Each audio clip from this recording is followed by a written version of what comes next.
Hello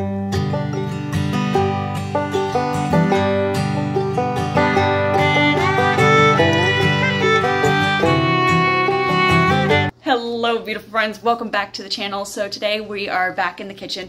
I just went outside and I harvested this cabbage. Now it is obviously a little bit small. Sometimes farm to table looks like this. Sometimes you have to harvest things a little bit early, and this cabbage was no exception to that. Somehow the slugs are still alive. So they decided they were going to try and invade, and I decided to rescue said cabbage, and I'm going to show you what we are going to do as a side dish for our dinner tonight. So let's go on ahead and get this video going. Okay, so the first thing we are going to do here is, you can see we've got some leaf damage. It's mostly on the outer leaves. I'm not overly worried about it. They didn't have a chance to really get up inside here. You can tell that when you look at the stem. So since we don't have much damage here, we're going to call it good.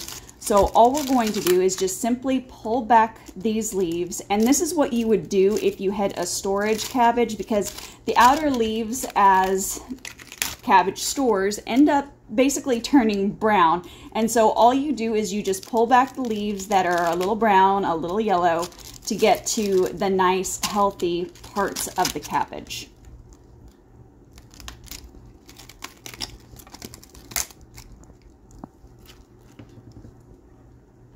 Okay, and there we have it. We've got a very beautiful looking cabbage here. So now the next thing that we're going to do, we are just going to slice this baby up into basically like medallions. So I'm just going to go on ahead and cut it in half. Another thing that you can do with this recipe is you can cut this into wedges instead, but I actually like to get my cabbage just a little bit crispy. So because of that, I don't do the large wedges. And all we're going to do is this. It's maybe about quarter inch rounds. Just like so.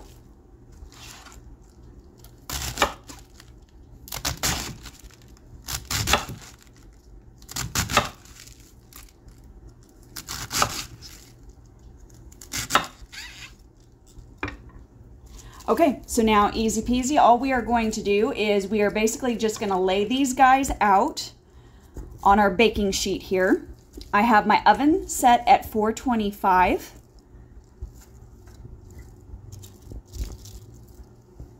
And all of these guys can get nice and snuggly in here. We don't have to worry too much about them being close.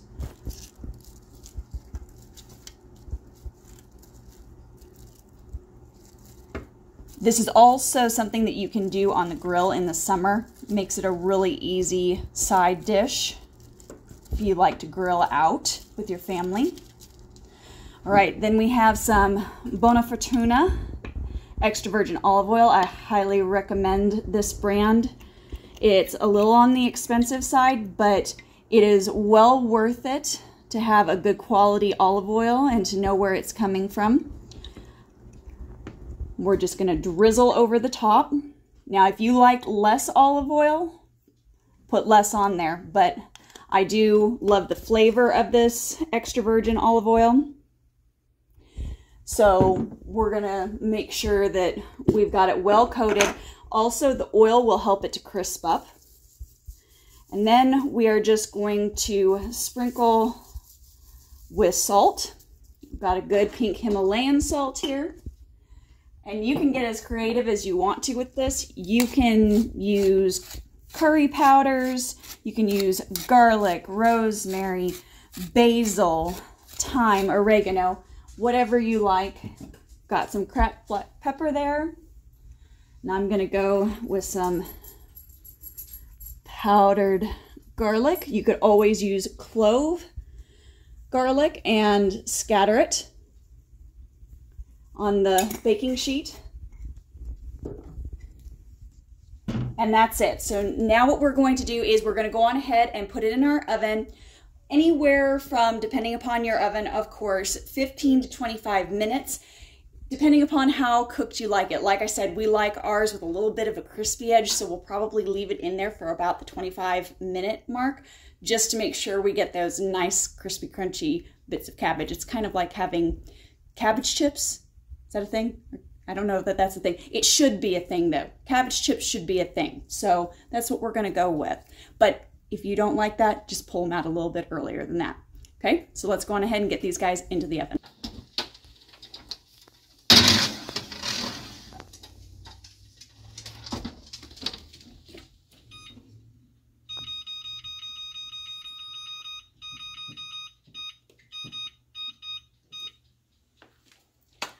We'll see you in 25 minutes. It's been 25 minutes, and in that 25 minutes, I've gone on ahead and I've seared up a really beautiful pork steak, and we're good to pull out our side dish here.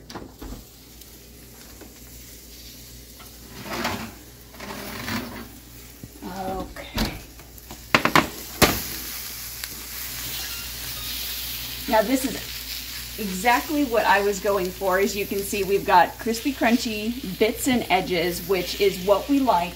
However, if you are not into that, that is totally fine. What you are looking for to make sure that your cabbage is done is you're going to take a knife, and right where you see the core, if you just insert the tip of the knife in, it should insert just like if you were poking into a stick of butter. It should be in and out very cleanly, and that's how you know that your cabbage is done. So if you don't like the crispy bits, that's okay. Just make sure that you can pierce that core and that it's nice and soft and tender, and then you can go on ahead and begin plating it up. That's exactly what we're gonna do here. I've got a spurtle on hand, not just for bread baking people. Spurtles are amazing. And it's gonna just kind of come off like so. The other thing that you can do is if you prefer rounds, you can leave them in rounds. I like to get them a little bit thinner because it just seems to get more of the crispy action going, but you do whatever you like best. And that's it. You are good to go with a very simple and easy and tasty side dish. And like I mentioned earlier, this is an easy one to do on the grill as well. So guys, as always, keep it simple, natural, and essential, and we will see you on the next video. At the end of this video, I will link some of our other farm-to-table recipes, just in case you're wanting to experiment this winter before the full swing of the garden begins again in the spring and we just get too busy. I'll go on ahead and I'll put those videos at the end, and don't forget to sign up for our soil fertility guide, okay? So we're really gonna be digging deep into how to cultivate a massive garden bounty in a small amount of space, and I want you to be able to get the early access and the early discount. So I'll put the link down below. Bye.